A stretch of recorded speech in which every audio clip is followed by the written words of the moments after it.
Hello बच्चों, मैं दीपेंद्र सिंह आप सभी का एक बार फिर से आपके अपने यूट्यूब चैनल राधे स्टडी में स्वागत करता हूं। आप सभी पढ़ रहे थे, क्लास 12 के बच्चे पढ़ रहे थे।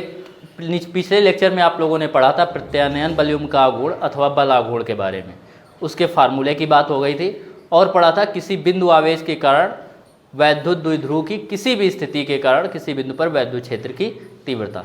आज आप जो आपको हमने छोड़ा था वो हमने आपको बताया था पिछले लेक्चर में कि जो बल युग्म का आघूर्ण होता है या प्रत्यानयन बल आघूर्ण टाउ बराबर होता है वो होता है PE साइन थीटा।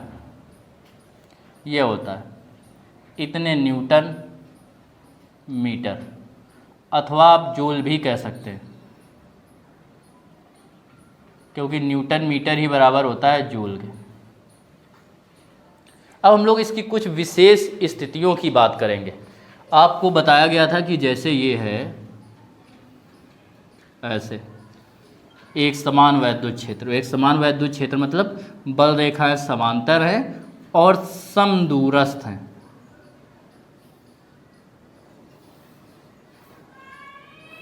समदूरस्थ है। इसमें आपकी बात करेंगे ऐसे इस प्रकार से एक वैद्युत द्विध्रुव रखा हुआ था। इसमें देखो ध्यान देते हैं हम लोग कि क्या होगा कि जैसे इस वैद्युत द्विध्रुव को हम बिल्कुल ऐसे सीधे रखें, सीधे जब रखेंगे तो ये कोण जैसे जितना था यहीं से बना दें जिस प्रकार कल बनाया था, तो ये जैसे कोण था थीटा, तो इसको हम घुमा के ऐसे ले आए, ऐसे बिल्कुल ऐसे लिटा दें, ऐसे कर दें, तो वैद्युत क्षेत्र की दिशा और इसकी दिशा एक ही हो जाएगी। मतलब कोण कितना होगा? 0 डिग्री होगा। मतलब विशेष स्थितियों में पहली स्थिति में आएगा विशेष स्थितियां। अब विशेष स्थितियों में देखो क्या होगा। पहली स्थिति नंबर 1, यदि वैद्युत द्विध्रुव क्या हो, यदि वैद्युत द्विध्रुव वैद्युत क्षेत्र के अनुदिश हो, मतलब वैद्युत क्षेत्र की ही दिशा में हो। यदि लिखिए विशेष स्थितियां, हेडिंग डालिए और साथ में लिखते चलेंगे विशेष स्थितियां।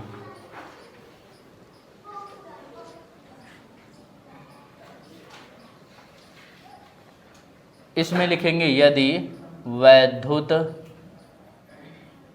द्विध्रुव वैद्युत क्षेत्र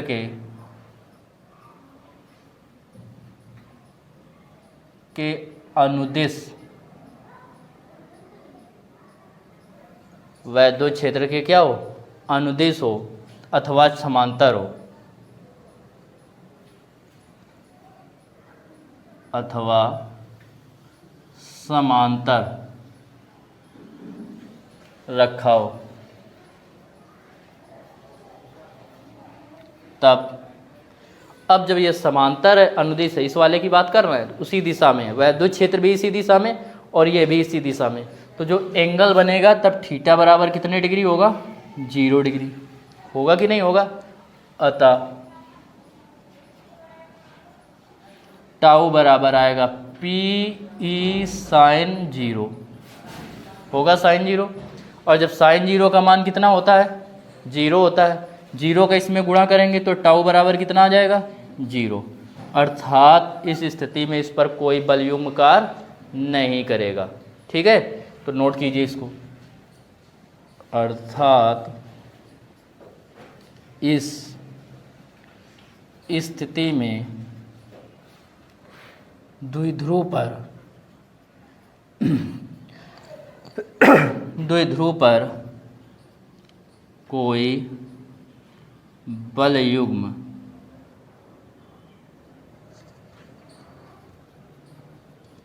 कार्य नहीं करेगा। द्विध्रुव पर कोई भी बलयुग्म कार्य नहीं करेगा, कोई भी बलयुग्म कार्य नहीं कर रहा है। अब देखो दूसरी स्थिति की बात करें तो इसको हम लंबवत रख दें, मतलब ये जैसे ऐसे रखा है हम ऐसे ना रख के हम क्या कर दें? ऐसे रख दें।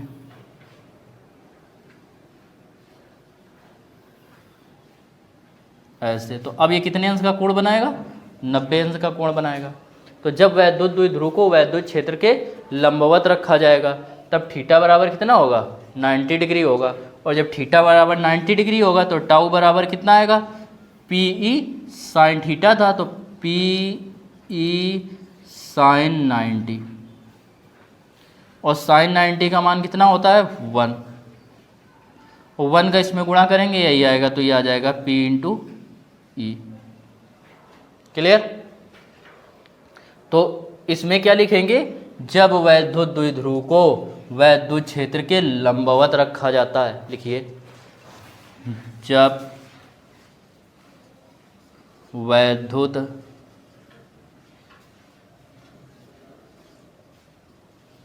द्विध्रुव को वैद्युत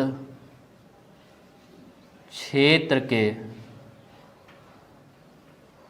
लंबवत रखा जाए, या वैद्युत द्विध्रुव वैद्युत क्षेत्र के लंबवत रखा हो, तब जो थीटा होगा वो होगा 90 डिग्री, अतः टाउ बराबर इतना आ जाएगा। नोट कर लीजिए।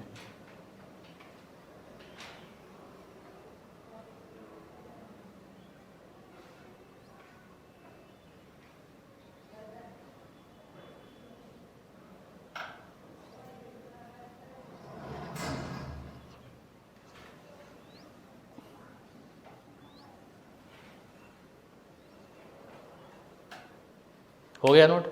इसके बाद देखो थर्ड पॉइंट की बात करते हैं। अब इसको हम घुमा के ऐसे उल्टा, मतलब यहाँ था, इसको घुमा के हम उल्टा ले आए, पूरा घुमा दिया गया, तो इसको हम घुमा के इस टाइप का ले आए, तो यहाँ पे ऐसे रख गया। तो वैद्युत क्षेत्र की दिशा ये है, वैद्युत द्विध्रुव की दिशा ये है, मतलब वैद्युत क्षेत्र के क्या रख दिया गया, विपरीत दिशा में रख दिया गया। तब थीटा कितना हो गया, टोटल कितना घुमा 180, तो थीटा की जगह कितना रखेंगे 180 रखेंगे।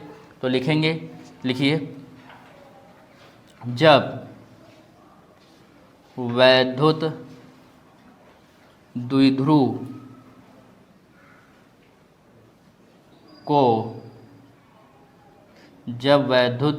को वैद्युत क्षेत्र के विपरीत दिशा में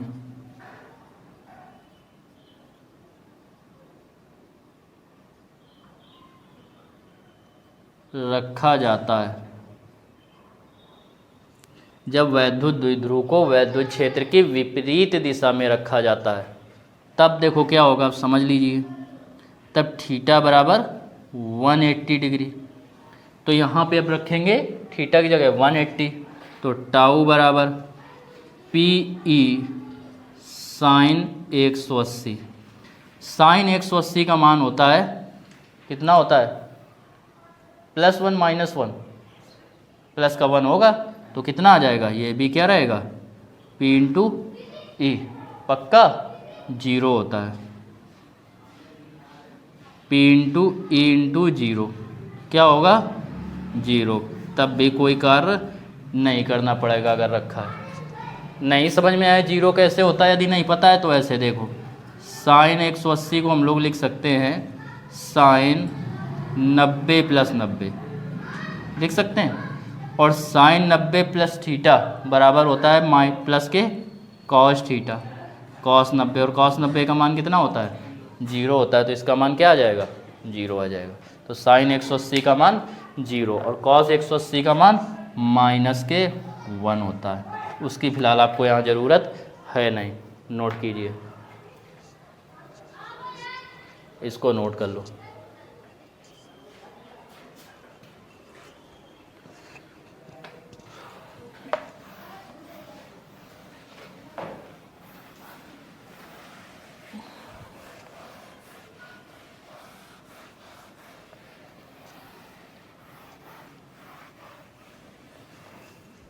कभी कभी आपसे अधिकतम बला गुण की बात कर लेता है कि अधिकतम बला गुण क्या होगा, तो वैसे जब 90 अंश होता है तभी अधिकतम बला गुण होता है। तो देखो अधिकतम बला गुण के लिए अधिकतम बल आघूर्ण, अधिकतम बल आघूर्ण के लिए साइन थीटा बराबर 1। अधिकतम तब होगा जब साइन थीटा का मान अधिक होगा। भाई वैद्युत क्षेत्र बदला नहीं जा रहा है, वैद्युत द्विध्रुव बदला नहीं जा रहा है, तो अधिकतम केवल किस पे डिपेंड करेगा? कोण पे। तो जब कोण अधिकतम होगा तब अधिकतम बला गुण होगा। तो साइन थीटा बराबर 1 के, तब यहाँ पे निकालेंगे, अतः अधिकतम बला गुण, अधिकतम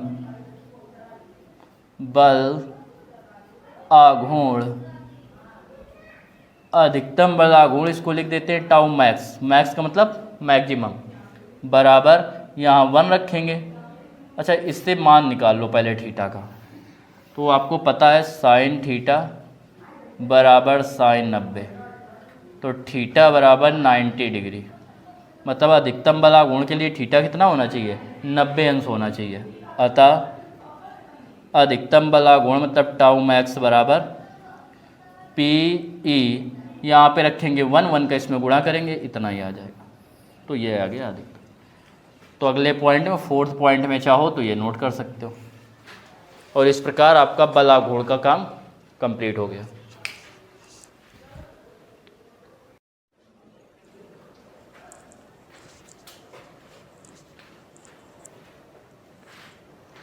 अब देखो हेडिंग डालिए आप लोग अगली, कूलाम के नियम का सदिश स्वरूप। कूलाम के काफ़ी इम्पोर्टेंट है और बहुत ही ईजी है।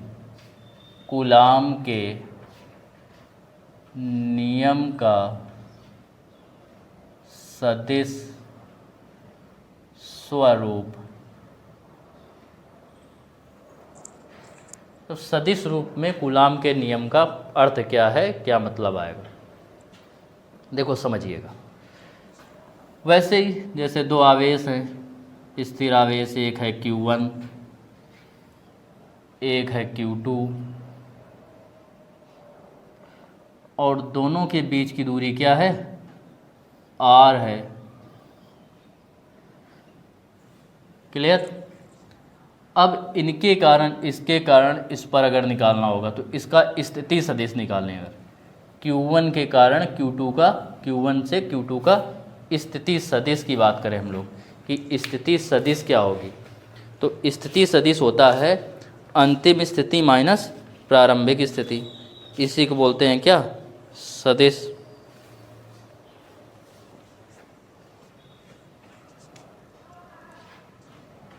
तो जैसे इसको हम लोग नाम दे दें, इस पॉइंट को, इसको दे दें A, इसको दे दें B ना, तो R12 मतलब A से B तक का स्थिति सदिश, या ऐसे सिंपल में बता दें।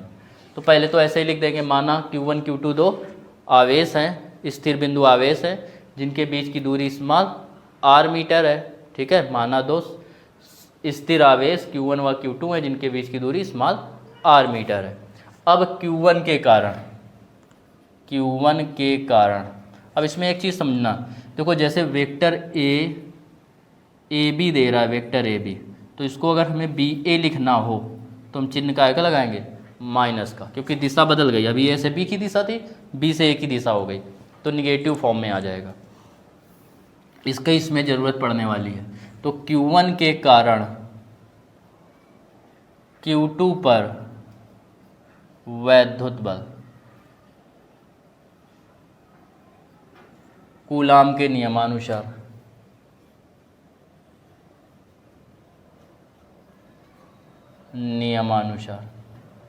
तो कूलाम के नियमानुसार निकालना है Q1 के कारण Q2 पर बल।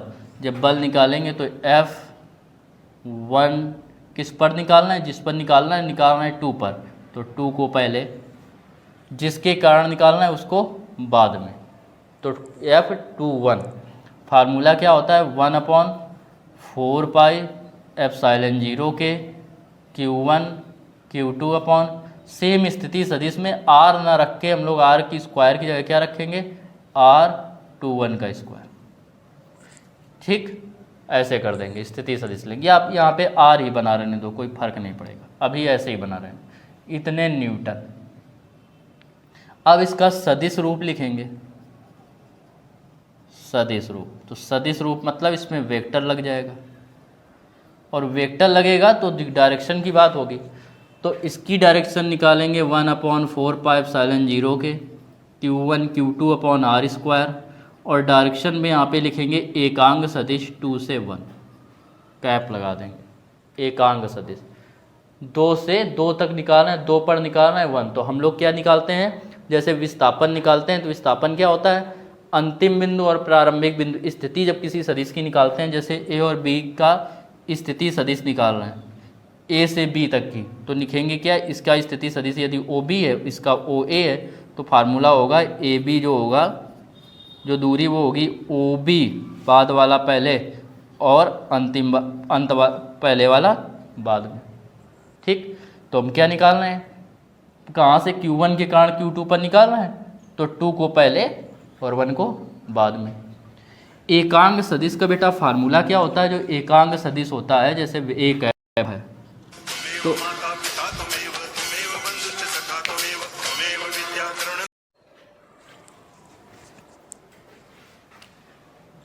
तो एकांग सदिश जब किसी का निकालते हैं तो उसका होता है vector A upon mod vector A. Mod मतलब उसका परिमाण।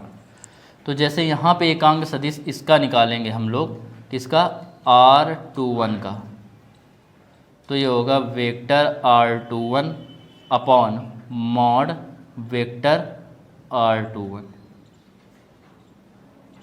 जैसे ए का निकाला वैसे ही निकाल देंगे, इसको हम साइड में लिखे दे रहे हैं, चूँकि vector R21 cap equal vector 21।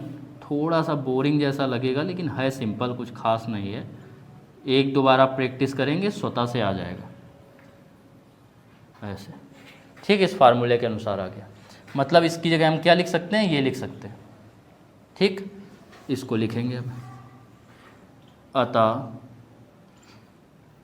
तो ये लिखेंगे F21 इक्वल 1/4πε0 के Q1 Q2 upon R square. इसकी जगह पे क्या लिख देंगे, R21 vector upon mod 21। Mod का मतलब होता है परिमाण। परिमाण इसका इतने के बीच की दूरी का कितना है, स्मॉल r, तो इसकी जगह लिख देंगे स्मॉल r। तो F21 वेक्टर बराबर 1/4πε0 के Q1 Q2 upon R square into R21 vector upon इसकी जगह स्मॉल r, तो R और R क्या हो जाएगा, R³ हो जाएगा। क्लियर। तो 1/4πε0 के Q1 Q2 अपॉन R³ और इंटू वेक्टर R21।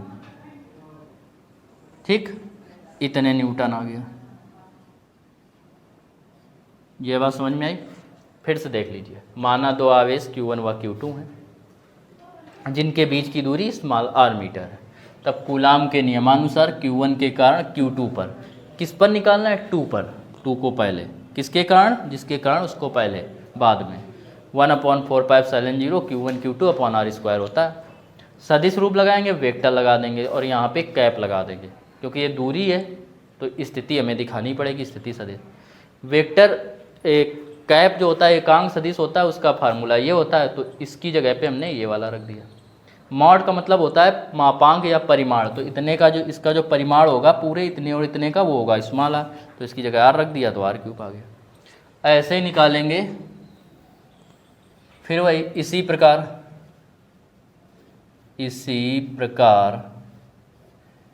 Q2 के कारण Q1 पर वैद्युत बल, Q1 पर वैद्युत बल निकालेंगे F। अब किस में निकालना है, Q2 के कारण Q1 पर, 1 पर निकालना है, तो अब किसको पहले, जिस पर निकालते हैं उसको पहले और जिसके कारण निकाल रहे हैं उसको बाद में। बराबर 1/4πε0 के, अगर माध्यम दिया गया है Q1 Q2 या Q2 Q1 कर दें, कोई फर्क नहीं पड़ेगा, अपॉन R स्क्वायर, इतने न्यूटन। इसका निकालेंगे सदिश स्वरूप, सदिश रूप, तो वेक्टर F इक्वल 1/4πε0 के Q1 Q2 upon R square, और क्या हो जाएगा यहाँ पे क्या था 1 2, तो यहाँ पे क्या हो जाएगा 1 2 का कैप। अब कैप की जगह हम क्या लिख सकते हैं, ऐसे लिख सकते हैं जैसे 2 1 था, तो अब की क्या करेंगे 1 2 कर देंगे हर जगह। तो F12 इक्वल 1/4πε0 के Q1 Q2 upon R square, और यहाँ पे हो जाएगा R21 वेक्टर R12 इसमें हो जाएगा, 21 वाले में 2 1 था तो 1 2 वाले में 1 2 अपॉन मॉड R12 का मॉड। मॉड का मतलब मापांक R आएगा तो यहाँ भी R³ हो जाएगा, 1/4πε0 के Q1 Q2 upon R square, R12 का वेक्टर और इसकी जगह पे R और R हो गए R³, तो R12 बराबर 1/4πε0 के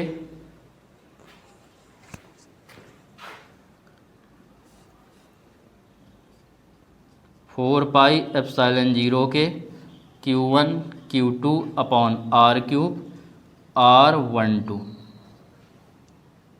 ये आ गया। ये बात समझ में आई। अब इसके बाद हम यहाँ से बता रहे हैं, इसको ऐसे ही रखा रहने दो पूरा, F12 बराबर 1/4πε0 के Q1 Q2 अपॉन R³, और ये 1 2 था तो अगर 2 1 करेंगे तो दिशा बदलेगा तो चिन्ह बदलेगा, तो यहाँ पे आ जाएगा माइनस का, और यहाँ पे हो जाएगा R 2 1 की जगह 1 2 की जगह 2 1, और ये जो पूरा है ये पूरा इस माइनस को हटा के जो माइनस आया वो पूरा किसके बराबर है F12 के, तो ये आ जाएगा मॉड वेक्टर 1 2 बराबर माइनस के वेक्टर 2 1। अब जैसे क्रिया प्रतिक्रिया बल की भांति व्यवहार कर रहा है, मतलब जितना यह बल इस पर लगाएगा उतना ही यह बल इस पर लगाएगा, बस दोनों की दिशाएं क्या होंगी विपरीत होंगी।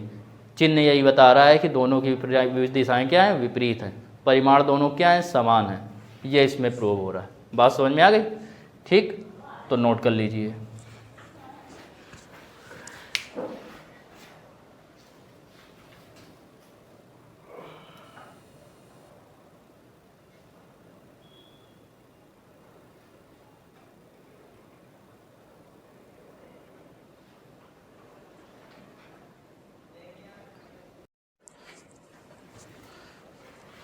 इसको नोट करने से पहले 2 लाइनें ऊपर लिख लीजिए। माना 2 आवेश Q1 व Q2, माना 2 स्थिर बिंदु आवेश, ऐसे लिख लो यार, माना 2 स्थिर बिंदु आवेश, माना 2 स्थिर बिंदु आवेश Q1 व Q2 हैं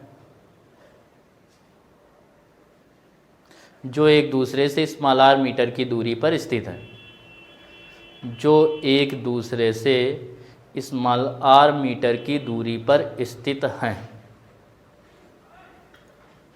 उसके बाद ये फिगर बना लो, फिर पूरा नोट कर लो। पहले कैसे नोट करना है, यहाँ से चालू करना है नोट करना, इस पूरे स्टेप को नोट करना है, फिर सेकंड में इस वाले को नोट करना है, फिर थर्ड में इधर से यहाँ पे आना है। नोट कीजिए।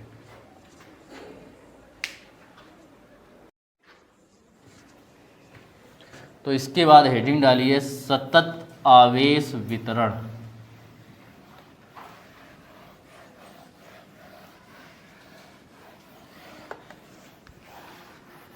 सतत आवेश वितरण।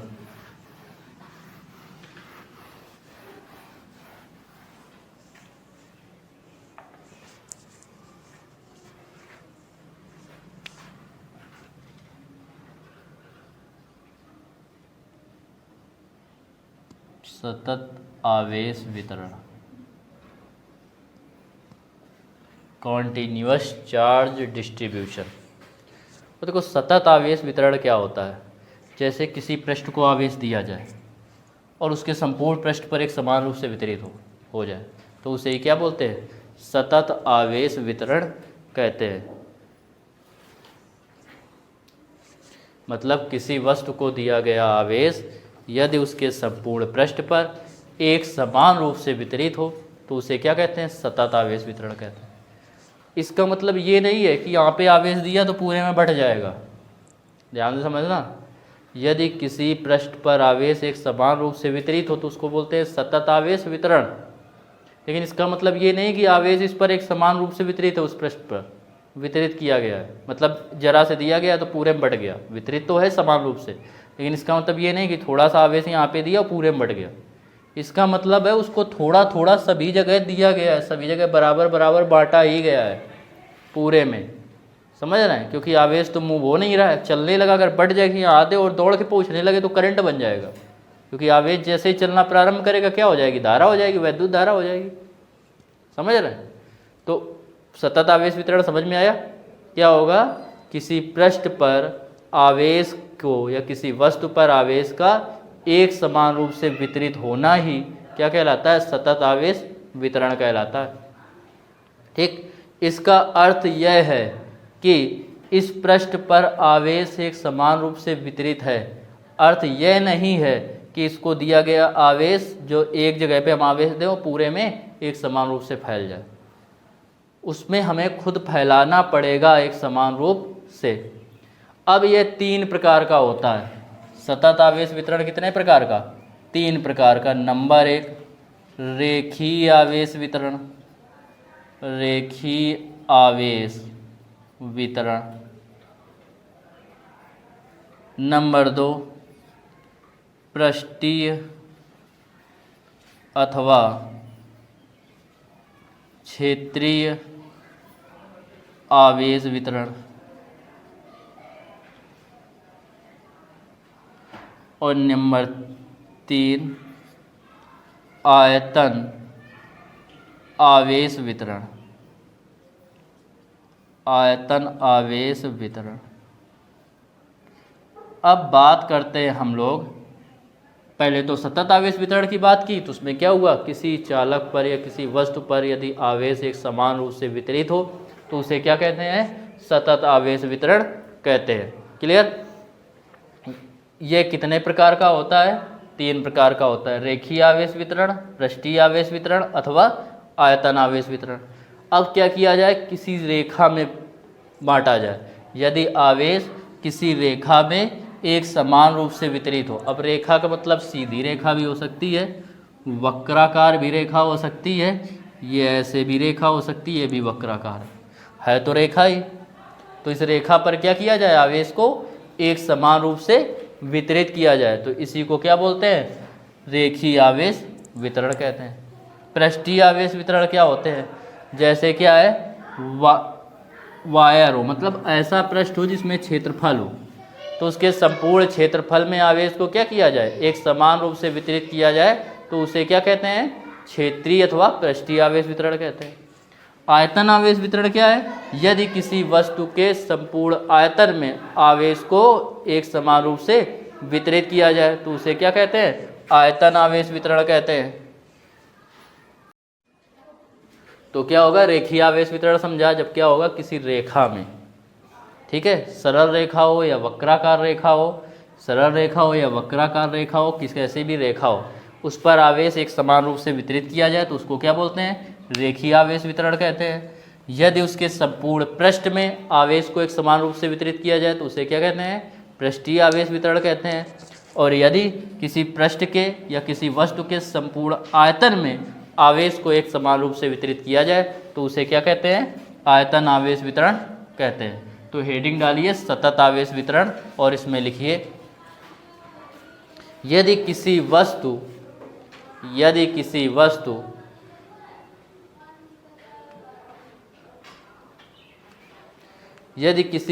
को दिया गया आवेश, यदि किसी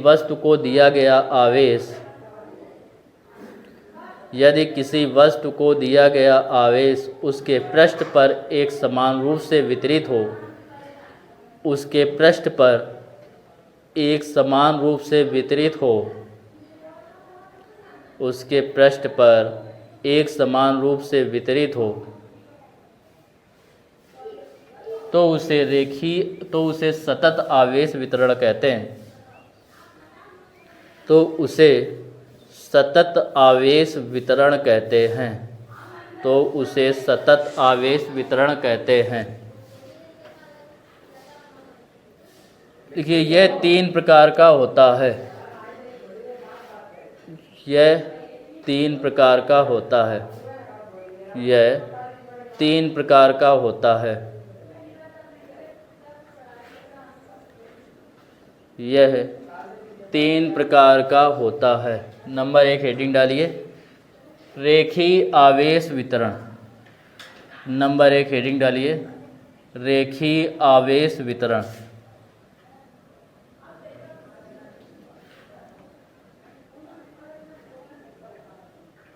रेखीय आवेश वितरण। यदि आवेश का वितरण किसी रेखा में ब्रैकेट में लिख दो,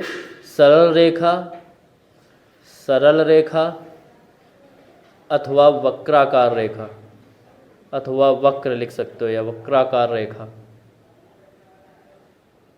ब्रैकेट बंद। यदि आवेश को किसी सरल रेखा अथवा वक्राकार रेखा में एक समान रूप से वितरित किया जाए या किया गया हो, एक समान रूप से वितरित किया गया हो अथवा वितरित हो,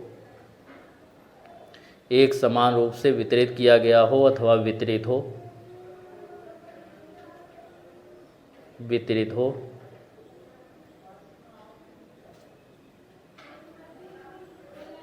तो उसे रेखीय आवेश वितरण कहते हैं।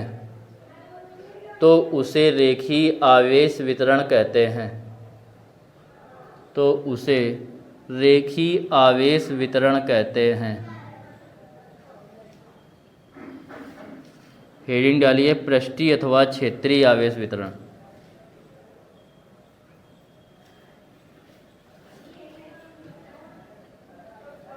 रेखीय पृष्ठीय अथवा क्षेत्रीय आवेश वितरण। अब ये तो आप लोग स्वतः बना सकते हैं कि कैसे लिखेंगे। बस जैसे उसमें था रेखा में, तो इसमें लिखेंगे कैसे, यदि आवेश का वितरण किसी पृष्ठ के या किसी वस्तु के संपूर्ण क्षेत्रफल में एक समान रूप से वितरित किया गया हो तो उसे क्या कहते हैं, पृष्ठीय अथवा क्षेत्रीय आवेश वितरण कहते हैं। यदि आवेश को किसी पृष्ठ के किसी वस्तु के क्षेत्रफल में अथवा पृष्ठ में एक समान रूप से वितरित किया गया हो तो उसे क्या कहते हैं, पृष्ठीय आवेश वितरण कहते हैं। आयतन आवेश वितरण, यदि आवेश का वितरण किसी वस्तु के संपूर्ण आयतन में एक समान रूप से किया गया हो। यदि आवेश का वितरण किसी वस्तु के संपूर्ण आयतन में एक समान रूप से वितरित किया गया हो तो उसे क्या कहते हैं, आयतन आवेश वितरण कहते हैं। तो ठीक है बच्चों, आज के लिए इतना ही। नेक्स्ट लेक्चर में फिर मिलेंगे हम लोग आगे नेक्स्ट टॉपिक के साथ। तब तक के लिए राधे राधे।